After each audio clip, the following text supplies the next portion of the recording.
Bom dia. Hoje foi um dia desafiador para começar cachimbo. Acordei com a minha lua, né? Na verdade, de madrugada ela chegou. Para quem não sabe, a lua é quando a gente menstrua. E é um momento de ir para dentro, e difícil de acordar porque a gente fica com mais sono, né? No meu caso especificamente. Então, foi um pouco mais difícil de acordar e sempre que eu vou me organizar para fazer a gravação, eu meio que ritualizo um pouco quais são os itens de poder que eu vou usar, qual colar, qual a energia que eu estou trazendo. E me veio muito esse vermelho.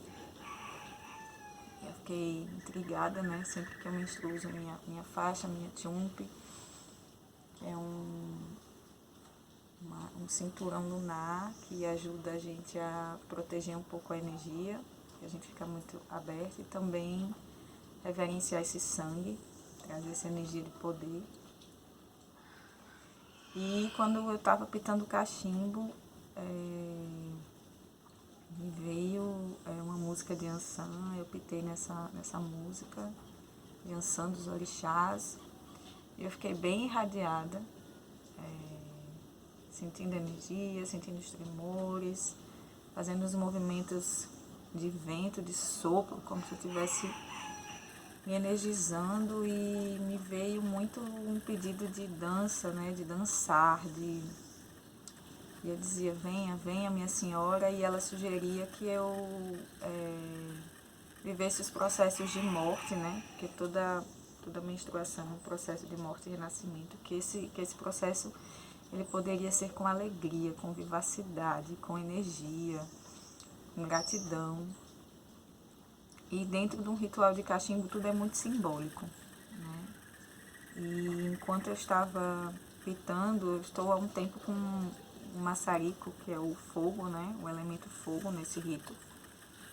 E ele estava acendendo na primeira, ele estava com defeito já há alguns dias. Eu esquentei ele antes, né? E ele começou a acender muito rápido, e ela me dizia, né? O que estava sendo comunicado a você era que faltava essa energia de alegria, essa energia de se assemelha muito à criança interior também, né?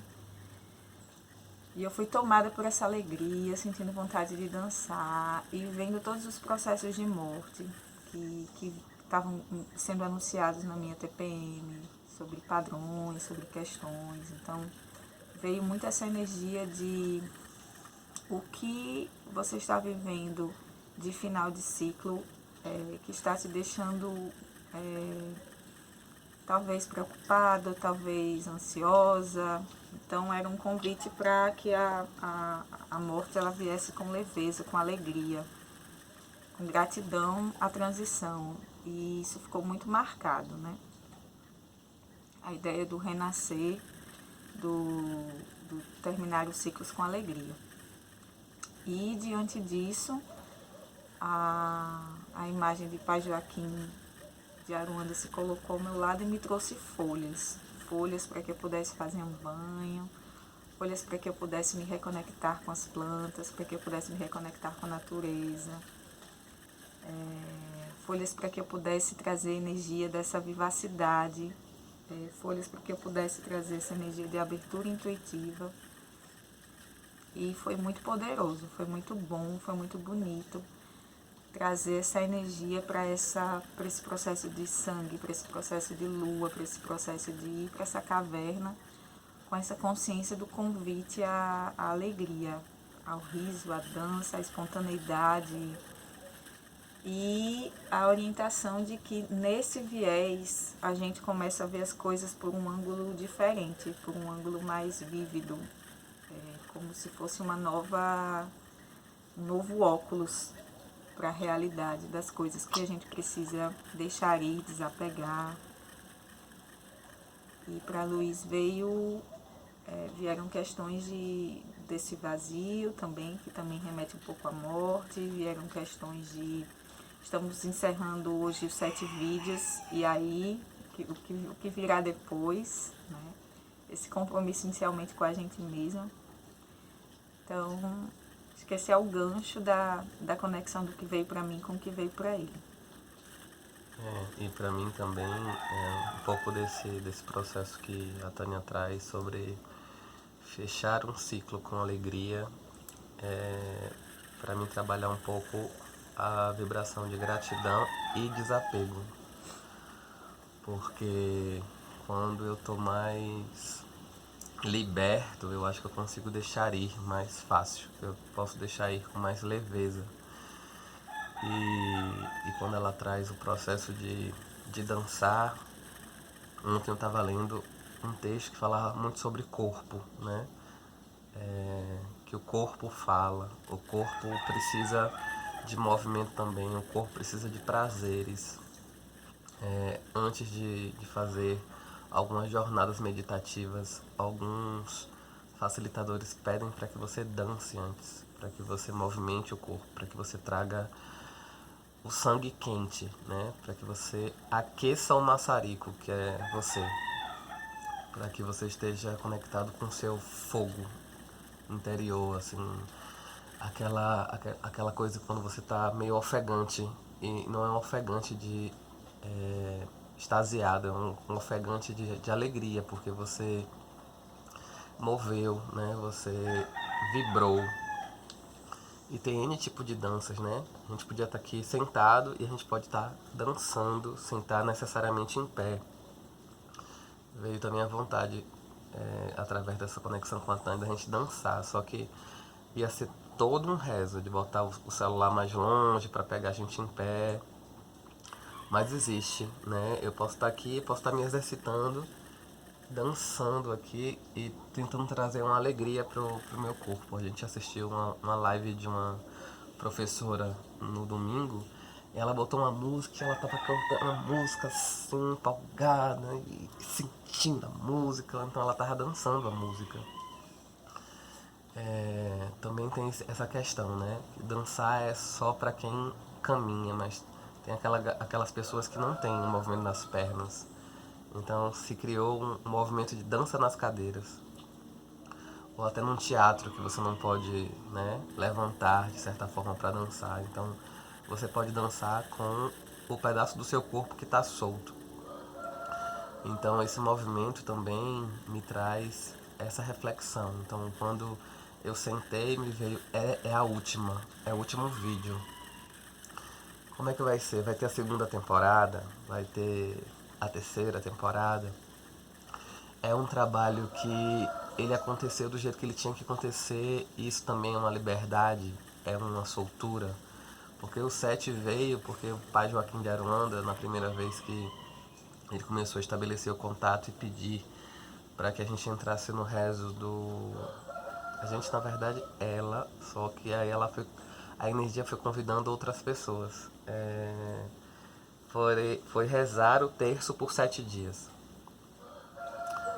E aí depois ele pediu pra gente fazer um rosário por 3 dias. O rosário é 4 vezes o terço, pra quem não conhece. E aí me veio, né? A gente vai fazer o cachimbo filosófico.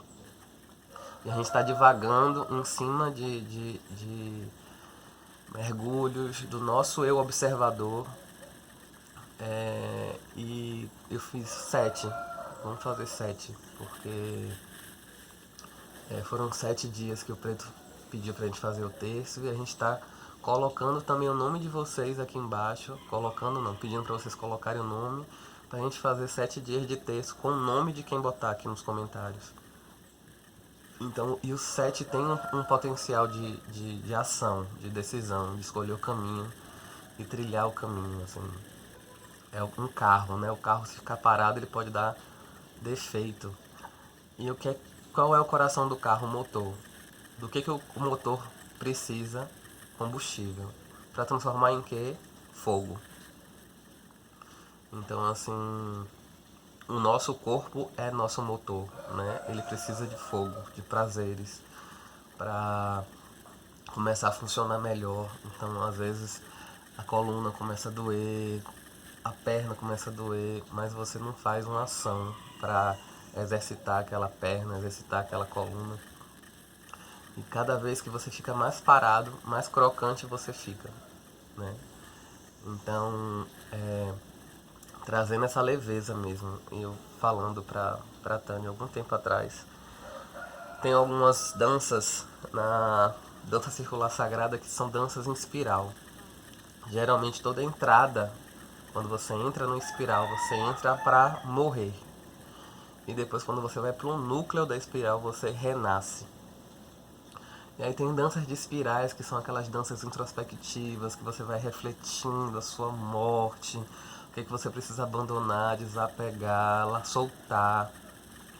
E tem danças que você vai na empolgação de uma dança grega, onde você sai pulando, ou de uma dança russa, morrendo, assim, tipo, soltando as coisas, como se você estivesse soltando os pratos para quebrar no ar. Tem até uma dança de Yansan que chama quebra-prato. Então ela vai soltando os pratos assim e vai entrando, né, na morte, com alegria, com leveza e com fogo. Então, a morte ela pode estar conectada muito mais ao elemento água, né, de descansar, mas ela pode estar conectada aos outros elementos também. Então essa conexão, né, de corpo, de desapegar de certos padrões. Toda morte também não é só a morte física, é uma morte de renovação. Eu desapego de um padrão porque eu sei que ele não me serve mais, ele me virou uma pedra e eu deixo essa pedra e vou mais leve, né? Então eu me conecto com esse movimento, né? E eu escolho me conectar com o movimento. Eu posso escolher não querer soltar, não querer abrir mão, né? É porque é assim e acabou, eu não vou abrir mão disso porque eu não vou mudar. Porque mudar traz riscos, né? Toda vez que você entra em algum portal novo, em algum portal desconhecido, você vai sem saber o que você vai entrar ou o que você vai encontrar. E mesmo assim, é aquela pergunta que a gente respondeu para uma internauta: eu vou deixar o medo me paralisar ou eu vou olhar para ele, ver que ele não tem aquele tamanho todo que eu achei que tinha e dizer, mesmo com você, eu vou. Mesmo com você, eu quero, eu posso, agora eu posso, né? Então, você não vai ser um movimento limitador para mim. Você vai ser um sinal, uma sinalética que eu tenho receios. Mas se eu também não experimentar, eu não vou saber. Então, sabe, ficar entre a zona de conforto e o novo. E isso é um movimento de muita mudança interna, muita mudança externa. Então, às vezes, você olha para o quarto e diz assim, deixa eu reorganizar esse quarto, deixa eu limpar ele, trazer clareza para ele, né? Tirar os entulhos, tirar as coisas que estão no canto, deixando o quarto mais escuro ou mais entulhado. Então, às vezes, o desapego também, né? De trazer o que na casa não serve mais. E você acha que um dia você vai usar e esse dia já tem 5 anos. Então toda essa costura, né, para mim me traz esse movimento de cura mesmo, de abrir-se para um portal novo. E é isso. É isso. Acho que complementar só que realmente toda morte ela traz um renascimento. E uma fala do Bert Hellinger, né? Na verdade, um entendimento dele, né? Sobre o fato de que ele não tinha medo. Bert Hellinger é pai das constelações como a gente conhece hoje, as constelações familiares, que é uma ferramenta que a gente utiliza, né, nos nossos trabalhos. Que quando você está nesse centro vazio e quando você tem uma confiança na vida, você sabe quando as coisas devem terminar, né? E você aceita, porque você sabe que a vida está te apresentando algo novo, algo que precisa caminhar, né? E sabe quando você precisa ficar, e sabe quando você precisa se aprofundar, e sabe quando naquilo que você fica também existem novos ciclos, né? Novos ciclos para uma mesma coisa. Então, essa confiança na vida, essa confiança na ciclicidade que a própria natureza nos apresenta a todo momento. Nosso corpo está dizendo isso para a gente, né? Que nós estamos em ciclos, que nós passamos por mortes e que essas mortes podem vir realmente com essa gratidão, com essa leveza, se a gente confia na vida e entende que uma nova etapa está se apresentando e que se ela está se apresentando para a gente é porque a gente já tem as ferramentas para passar por ela. Que se a gente resiste, fica mais doído. E que se a gente se abre, a gente pode convidar a alegria do novo para esse renascimento. Que a gente tenha um renascimento, permitindo também antes entrar nesse vazio entre uma coisa e outra e entender que é o vazio desse grande mistério, da recriação. É um respiro. Então, curtam esse vídeo, compartilhem, ativem o sininho para receber novas notificações e coloquem os nomes de vocês aqui nos comentários para receber o rezo do terço. Arro. Arro.